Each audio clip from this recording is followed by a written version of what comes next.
Hello everyone, welcome to Monica's World. Please do subscribe to my channel. ఈ దేవాలయంలో శివుడిని మీకు నచ్చినప్పుడు దర్శనం చేసుకోవాలంటే అవ్వదు.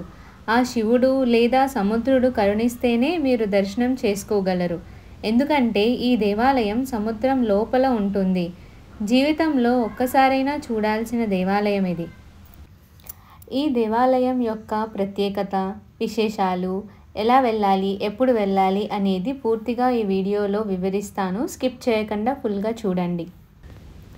నిష్కలంక్ మహాదేవ్ ఆలయం గుజరాత్లోని భావ్నగర్ దగ్గర కొలియాక్లో ఉన్న హిందూ దేవాలయం. కొలియాక్ బీచ్లో ఉన్న ఇది ప్రపంచంలోనే అరుదైన సముద్ర దేవాలయాల్లో ఒకటి. మీరు మీ ద్వారకా ట్రిప్లో లేదంటే భావ్నగర్లో ఎక్కువగా సందర్శించే తీర్థయాత్రలో తప్పనిసరిగా చూడాల్సిన దేవాలయం. సముద్రంలో 1 కిలోమీటర్ దూరంలో ఉన్న ఈ ఆలయం శివునికి అంకితం చేయబడింది. ఈ ఆలయంలో చతురస్రాకార వేదికపై 5 వేరువేరు స్వయంభూ శివలింగాలు ఉన్నాయి మరియు ప్రతి ఒక్క శివలింగానికి ఎదురుగా నంది విగ్రహం ఉంటుంది. ఈ ఆలయం సముద్రంలో హై టైడ్ సమయంలో మునిగిపోతుంది మరియు లో టైడ్ సమయంలో దర్శనమిస్తుంది. ఎక్కువ టైడ్ సమయంలో స్వామివారి విగ్రహం సముద్రం లోపల మునిగిపోతుంది. అక్కడ కనిపించేదంతా జెండా స్తంభం మాత్రమే. ఎక్కువ టైడ్స్ తట్టుకునేలా ప్రత్యేక శ్రద్ధతో ఈ ఆలయం నిర్మించబడింది. ఆధునిక ఇంజనీర్లు మరియు సాంకేతిక నిపుణులకు ఇది నిజంగా ఒక మిస్టరీలాగా మిగిలిపోయింది. దేవాలయం యొక్క చరిత్ర. ఈ ఆలయాన్ని కురుక్షేత్ర యుద్ధం తర్వాత పాండవులు నిర్మించారని నమ్ముతారు.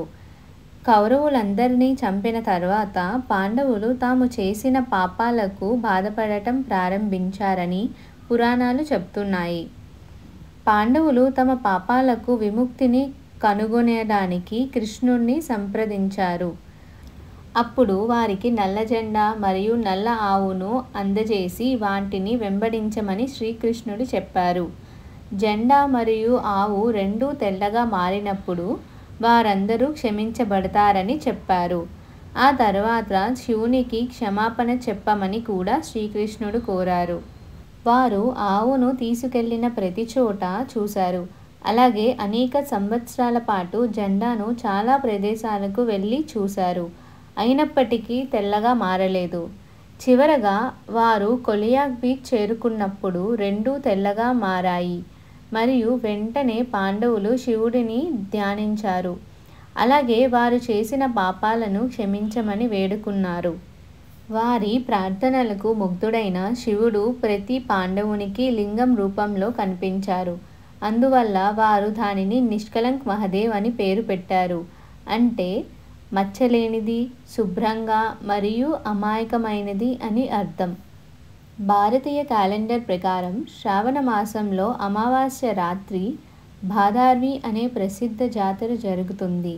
ఈ జెండా 364 రోజుల పాటు కొనసాగే భావ్నగర్ మహారాజులచే జెండాను ఎగరవేయబడడం ద్వారా ఆలయ ఉత్సవం ప్రారంభించబడింది మరియు తదుపరి ఆలయ పండుగ సమయంలో మాత్రమే మార్చబడుతుంది. అలల సమయంలో భక్తులు ఒడ్డు నుంచి చెప్పులు లేకుండా నడుచుకుంటూ ఆలయాన్ని సందర్శిస్తారు.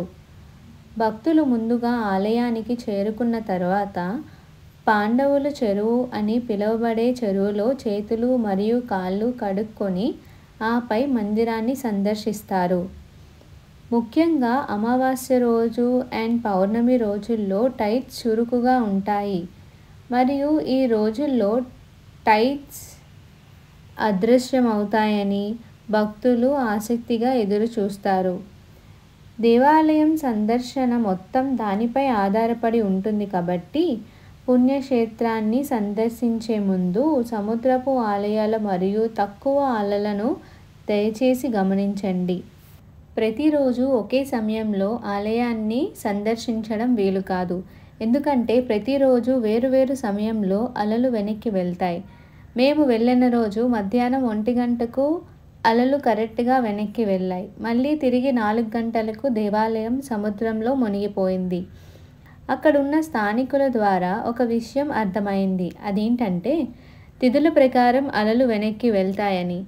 దాని అర్థం ప్రతిరోజు వేరువేరు సమయంలో అలలు వెనక్కి వెళ్తాయి. ఈ ఆలయాన్ని ఎలా చేరుకోవాలి? మన తెలుగు రాష్ట్రాల నుంచి భావనగర్కి డైరెక్ట్ ట్రైన్స్ అవైలబుల్లో ఉన్నాయి. భావనగర్ నుంచి నిష్కలంక్ దేవాలయం 30 కిలోమీటర్స్ దూరంలో ఉంది. భావనగర్ స్టేషన్ పెద్ద స్టేషన్ అండ్ అన్ని ఫెసిలిటీస్ ఉంటాయి. మీరు డైరెక్ట్గా రైల్వే స్టేషన్లో ఏసీ రూమ్స్ బుక్ చేసుకోవచ్చు.